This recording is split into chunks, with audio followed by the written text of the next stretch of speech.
love-hate relationship with the algorithm and two other things that are making me happy this week. So I really have gotten to enjoy Threads. I was never a Twitter person and I deleted TikTok to help me become less distracted. Plus, hashtag privacy concerns with new ownership, all of the things. Instagram, I'm just not feeling as much right now. For whatever reason, I am not wanting to get on it. It just feels like too much. And I've really enjoyed getting into Threads because it can be one of the happiest, most affirming places. Like, so funny, genuinely funny. There's even trends of people writing like mini novels in a thread comment or following crazy stories like the bro cruise. Like, it just makes me incredibly happy. And I also feel like I was able to construct an algorithm relatively quickly that I loved and that felt like me. And I feel like I landed, in my opinion, on the right side of Threads, which is really funny because obviously it's a meta platform and the Instagram and Facebook of it all I'm not totally into. So somehow,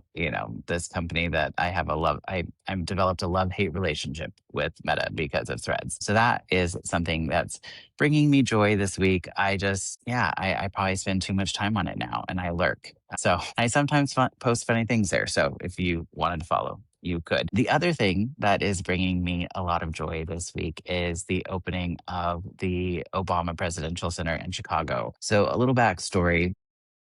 A little over a year ago, we were in Chicago for a choir conference for my oldest son. And we were able to spend a little time exploring the city. And we went down to the Museum of Science and Industry and the University of Chicago campus. And we saw this huge building being built by the lake. And I'm like, what is this? It looked very strange. And it just felt completely out of context and didn't know what it was. And I did a little research and was like, oh, this is the future home of the Obama library. I'm like, that's interesting. I want to know what they're doing. Well, spoiler alert, this last week it opened just in time for Juneteenth, which I just there's just so many levels of thoughtfulness that went into the opening of this center. And what I love most about it is it's not just a presidential library.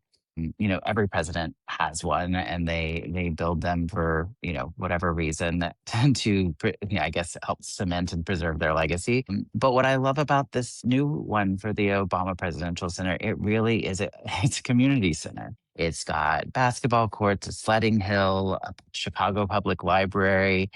It's just very inclusive. And you don't even, I mean, the tickets are sold out until I think November or something like crazy like that, but you can still go and enjoy the grounds. It's right on the lake. It's a beautiful setting.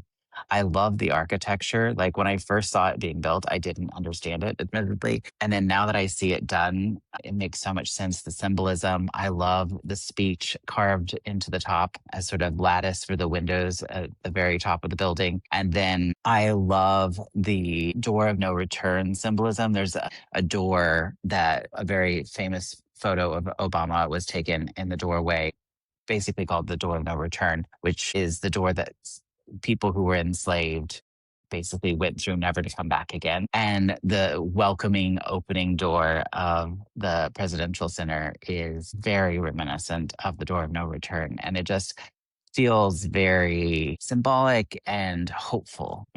I think that just, and speaking of hope, what I really loved about the opening is the people who showed up to celebrate it. I loved that the Bushes were there and George Bush's friendship with Michelle Obama, I think is just so special. And, you can like or dislike whatever president or have been in support of their policy or have mixed feelings about them.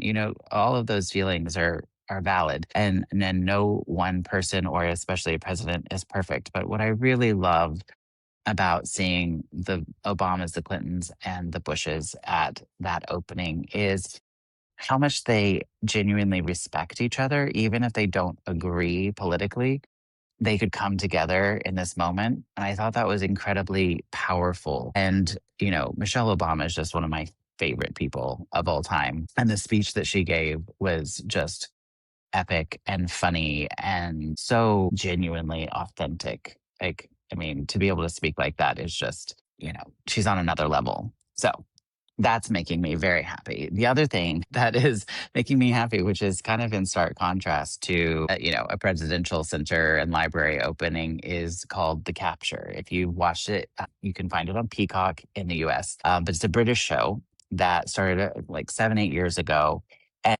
It's an interesting show because it was a little bit ahead of its time in its dealing with AI, especially AI video and surveillance. And that it's come back. Basically, the reason I'm talking about it is it's come back for a third season a couple years after the second season. And it's, technologies have, evolved in some ways. And you look at kind of the moral and social issues that surround the use of AI and video surveillance. And, they have, there's this whole thing called correction, basically, where, they take live video footage and correct it in real time using artificial intelligence. And what I love is, yes, it's a thriller type show, and the acting is so incredible. And I love the lead actress, Holiday Granger. She's just fantastic and so captivating.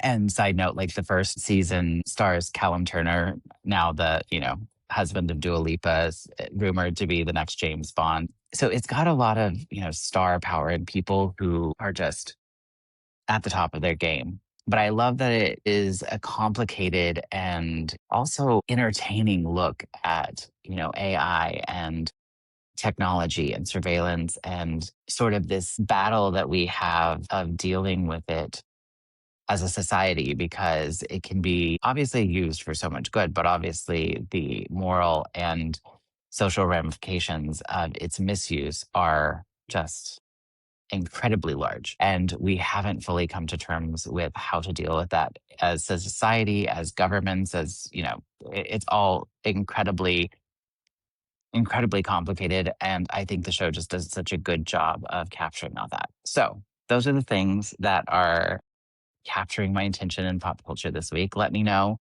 what are you thinking about? What are you watching, reading, listening to? I loved getting so much of your feedback last week about what you were reading, and I've added many of them to my list so they may show up in an upcoming episode. So until next time. And there you have it, another episode of Inside the Design Studio in the books. If you enjoyed this exploration of life's design, hit that subscribe button so you never miss an episode. And hey, if you're feeling extra generous, leave us a review. Your thoughts fuel our creative journey. I'm David Peck, your design companion on this adventure. Until next time, keep crafting a life that's as captivating as your favorite masterpiece.